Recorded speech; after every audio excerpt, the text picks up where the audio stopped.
Kalau saya, ketika mereka datang pada saya, coba saya urai, sebetulnya ini di mana sih, nyangkutnya itu di mana? Ternyata dari sejak awal itu rata-rata sebuah pasangan yang menikah itu tidak punya tujuan. Betul, betul. Tidak punya tujuan. Jadi tidak mengerti kalau pernikahan itu adalah sebuah kendaraan yang ujungnya harus mengantarkan pasangan ini kepada satu situasi di mana kehidupan dia menjadi lebih dewasa dan puncaknya tentu saja pulang kepada Allah. Oke. Kalau merujuk kepada kata-kata Nabi Muhammad, ya, itu jadikanlah pernikahan ini sebagai amal soleh. Amal soleh, ya. Ya. Ini kan banyak yang tidak mengerti, ya, tujuan pernikahan itu. Betul ya. Bismillahirrahmanirrahim.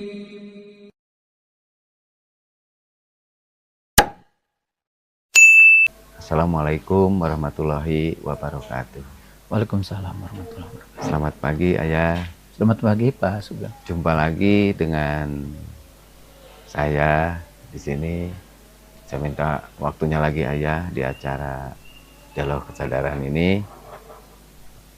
Tujuannya untuk memberi beberapa pencerahan kepada fans-fans Ayah, terutama yang saya belakangan ini yang datang kepada saya maupun kepada tim IT, itu ada beberapa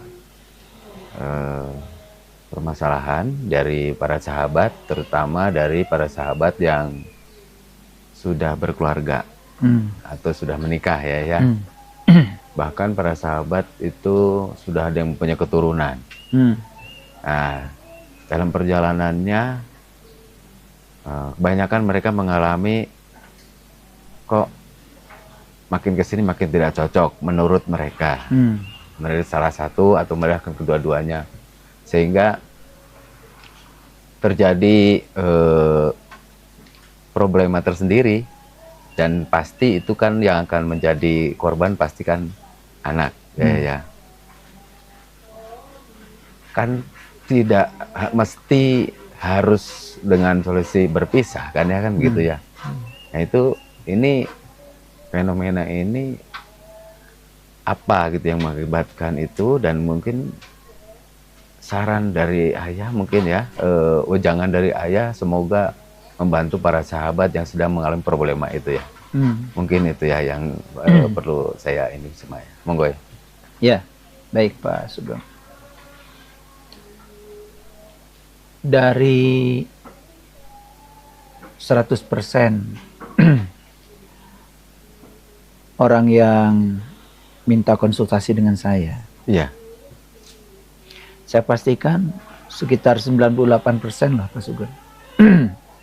Rata-rata mereka membicarakan hal ini, pernikahan itu. Betul. Ya. Dengan segala problematiknya. Ya. Kalau saya, ketika mereka datang pada saya, coba saya urai, sebetulnya ini di mana sih, nyangkutnya itu di mana? Ternyata dari sejak awal itu rata-rata sebuah pasangan yang menikah itu tidak punya tujuan. Betul. Tidak punya tujuan. Jadi tidak mengerti kalau pernikahan itu adalah sebuah kendaraan yang ujungnya harus mengantarkan pasangan ini kepada satu situasi di mana kehidupan dia menjadi lebih dewasa dan puncaknya tentu saja pulang kepada Allah. Oke.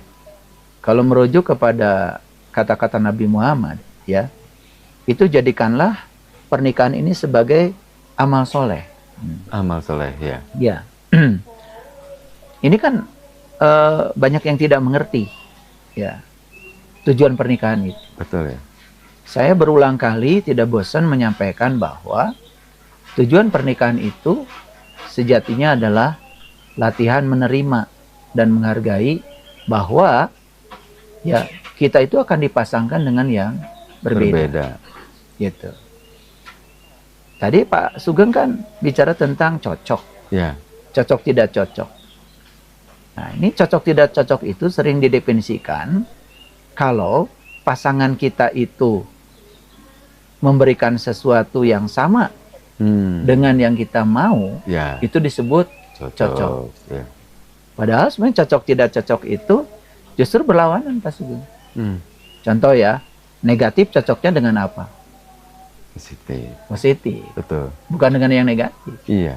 Ya kan? Iya, ya. Gitu. Jadi yang sabar cocoknya dengan yang Tidak sabar. tidak sabar. Ya kan? Ya, ya. Yang keras cocoknya dengan Yang lembut. yang lembut. Ya, ya. Gitu ya. Ya, betul. Nah, gitu. Jadi cocok itu ketika ya dua insan berpasangan. Ya. Dan pasangan itu pasti berbeda. Yes. Kalau semua orang menyadari aja bahwa saya dengan pasangan saya berbeda, Ya.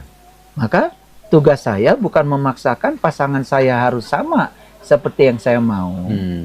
Maka tugas saya pribadi adalah menerima dan menghormati perbedaan itu. Oke. Kalau masing-masing sadar aja itu dulu. Ya. Itu aja dulu disadari. Ya. Saya kira kasus-kasus seperti tadi itu tidak akan terjadi. Dan kebanyakan yang terjadi itu kenapa? Karena mereka itu hanya mengikuti egonya sendiri. Betul. Betul. Dan dikiranya dengan melarikan diri dari satu situasi yang tidak disukai itu, dia akan mendapatkan situasi yang disukai. Kan gini ya. Mungkin Pak Sugeng bisa tanya kepada mereka, kamu ingin berpisah dengan ini tuh apa alasannya? Ya. Pasti alasannya dia ingin meninggalkan situasi yang tidak diinginkan ini Ya. untuk mendapatkan situasi yang dia Inginkan. Tanya lagi Pak Sugeng, apakah situasi yang diingin itu sudah ada sekarang? Iya. Belum ada kan? Belum ada. Baru mencari. Baru mencari. Kalaupun sudah ada, Ya. dia juga kan belum mengalami. Belum mengalami. Ya. Baru rencana dengan yang dianggap sudah ada itu. Ya. Yang dianggap sudah cocok itu. Cocok. Padahal cocoknya itu anggapan pikirannya dia. Betul. Gitu. Jadi hukumnya adalah ketika kita tidak mau menerima satu situasi, apalagi yang tidak diinginkan, Ya. hukumnya adalah kita akan menerima situasi yang sama sekalipun berganti orang. Ya, ya. Karena Itu berganti catatan. orang kita akan dapat situasi yang sama, berarti yang kita inginkan ini tidak akan bisa didapat sebetulnya. Tetapi yang jelas, kalau bersama dengan yang ini, Ya. ya, satu, ya, bisa menyelamatkan keturunan tadi. Betul. Gitu. Ya. Sabar itu kan sebetulnya adalah kita menjaga situasi supaya tetap nyaman, sekalipun situasinya tidak nyaman. Tidak menyenangkan, ya. Ya kan? Ya. Sabar itu bertahan di satu situasi, walaupun situasi itu tidak nyaman. Gitu. Oke. Nah, kenapa sabar itu penting? Dan kenapa sabar itu sampai ditempatkan di Asmaul Husna itu nomor 99. 99. As-sabur itu. Ya. Karena memang sabar itu perlu pengalaman. Sabar itu perlu dijalani, bukan diucapkan. Gimana menjalani sabar? Tetap bertahan walaupun situasinya tidak nyaman. Oke. Karena apa, dalam hidup ini situasi itu berubah-ubah. Nyaman, tidak nyaman, nyaman, tidak nyaman, nyaman, tidak nyaman. Kan seperti itu. Ya. Nah, di mana itu yang berubah? Di luar. Kan di luar berubah. Ya. Tapi situasi di dalam diri kita itu bisa dibuat nyaman.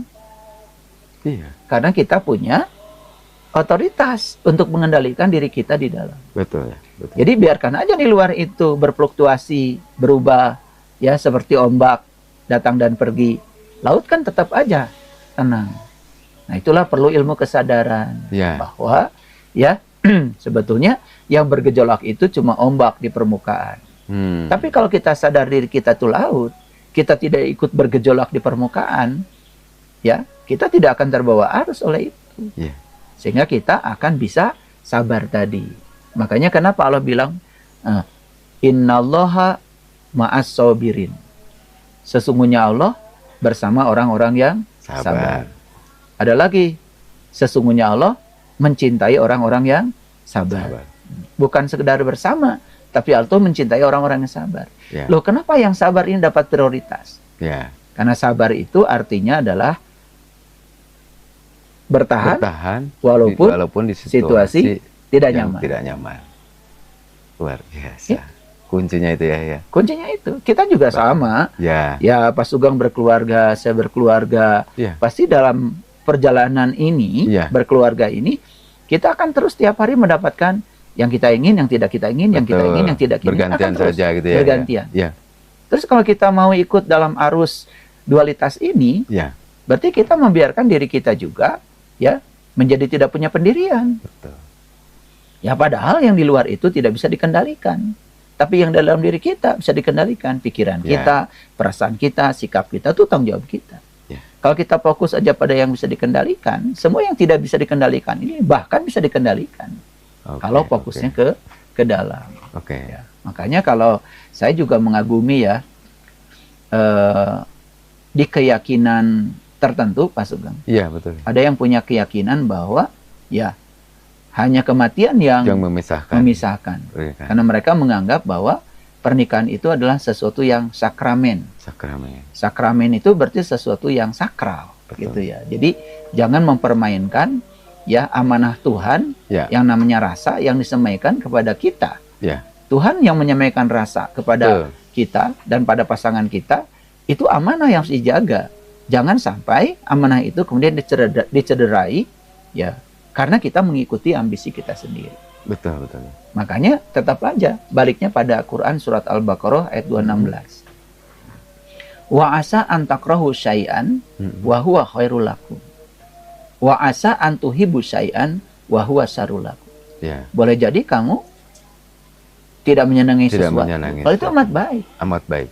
Nah, justru kebaikan itu adanya di tempat yang kita tidak suka, Pak Sugeng. Iya. Tapi keburukan justru boleh jadi kamu menyenangi sesuatu. Berarti amat buruk bagi kamu. Jadi kalau menurut saya ayat itu menceritakan tentang alamat kebaikan dan keburukan. Di mana alamat kebaikan? Di mana tadi? Di tempat yang kamu tidak suka. Itu. Di mana alamat keburukan? Bisa jadi di tempat yang kamu suka. Tempat itu bukan tempat ruang, bisa juga situasi. Betul. Bisa juga orang. Jadi ketika kita tidak menyenangi seseorang, jangan buru-buru menolak. Siapa tahu di situ ada kebaikan. Nah tadi ya itu ada boleh jadi itu baik buruk menurut kamu, pada itu baik bagimu. Nah di sini baik dan buruk sebetulnya kan kalau orang awam mungkin mengira baik buat, padahal itu kan baik buat, menurut saya baik buat pertumbuhan jiwanya, kedewasaan jiwanya gitu lah ya. Ya, betul. Baik buruk itu pertama datang dari penilaian pikiran. Betul.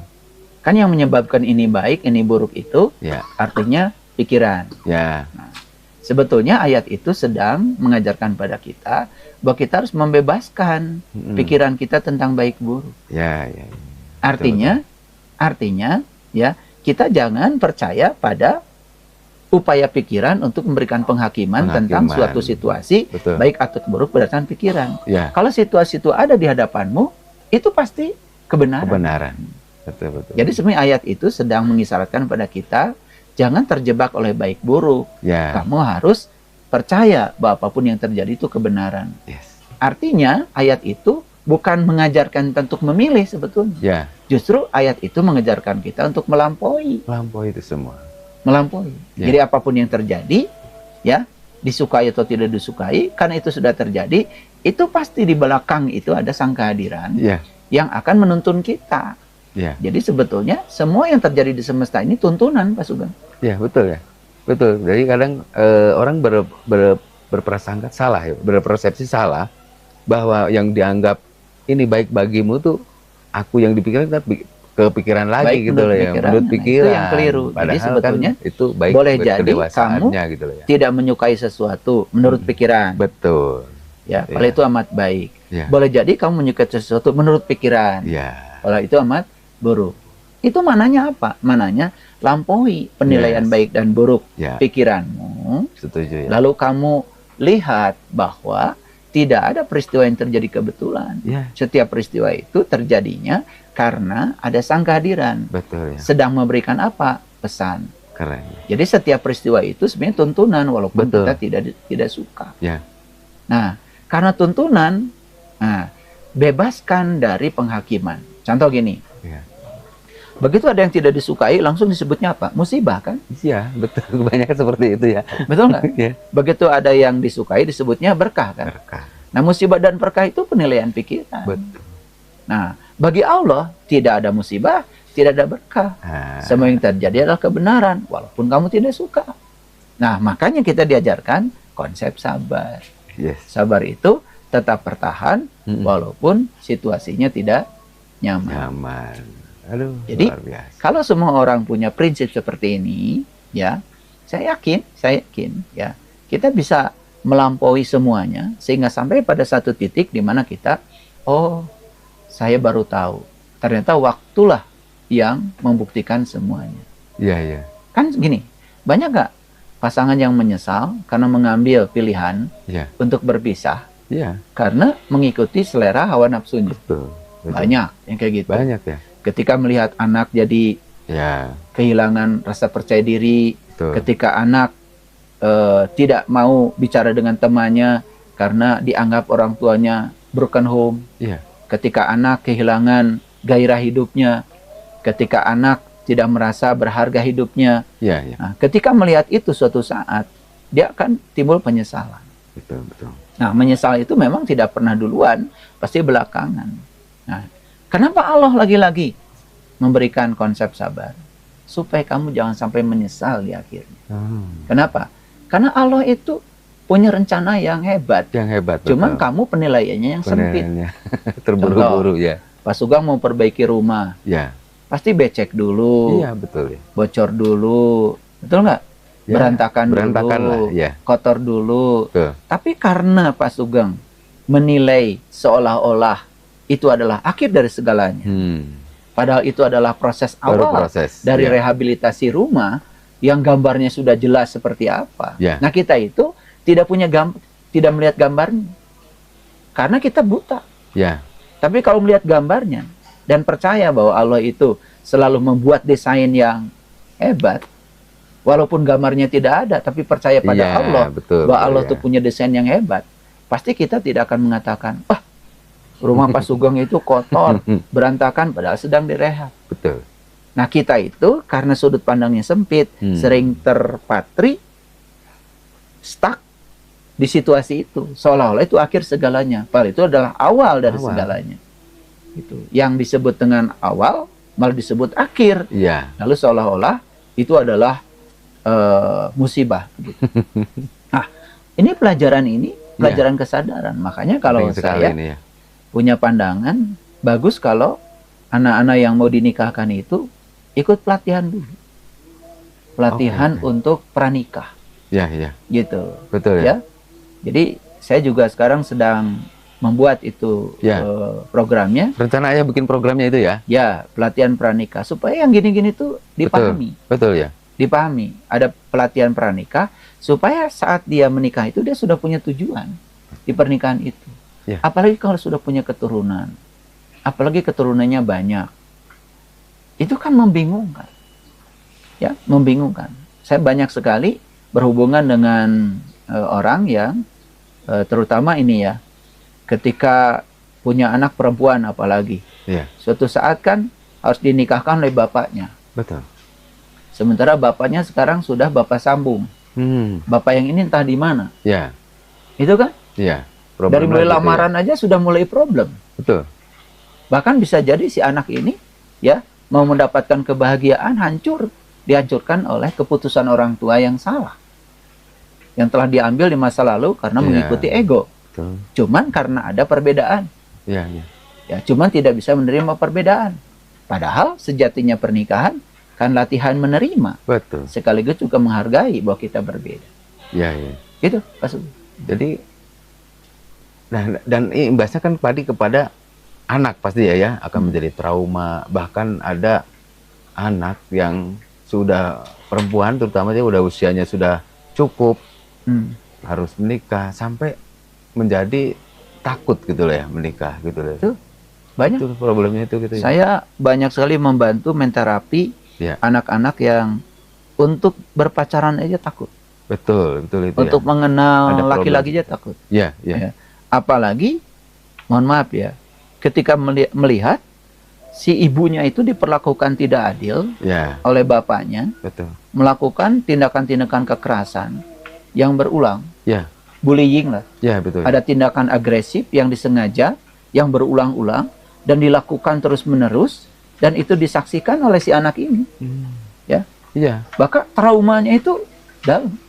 iya betul itu. Nah, udah traumanya dalam, itu kan ujungnya jadi punya penyakit mental. Itu investasi apa yang kayak gitu? Iya, iya. Ya, itu cuma karena tidak bisa mengendalikan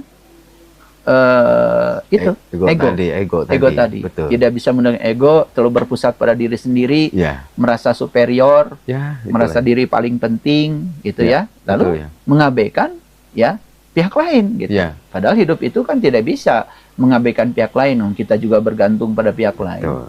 Pas Sugeng aja makan setiap hari tidak nanam padi dulu kan? Tidak ya. Iya, artinya hidup itu tidak bisa sendiri. Kita pasti akan punya kebergantungan pada pihak lain. Apapun itu jenis kebergantungannya, Siap. kita tidak bisa sendiri. Oke, Ayah. Terima Begitu. kasih, pencerahannya sangat luar biasa. Jadi bagi sahabat yang punya problem seperti itu, yuk kita belajar lagi, lebih sabar lagi.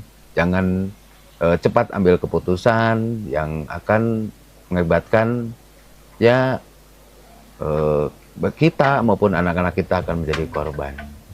Itu mungkin dari para sahabat ya. Kemudian bagi sahabat yang mau bertanya tentang apapun, silakan para sahabat tulis di kolom komentar. Terima kasih Ayah. Terima kasih, Pak Terima Sugeng. kasih sahabat semua. Assalamualaikum warahmatullahi wabarakatuh. Waalaikumsalam warahmatullahi wabarakatuh.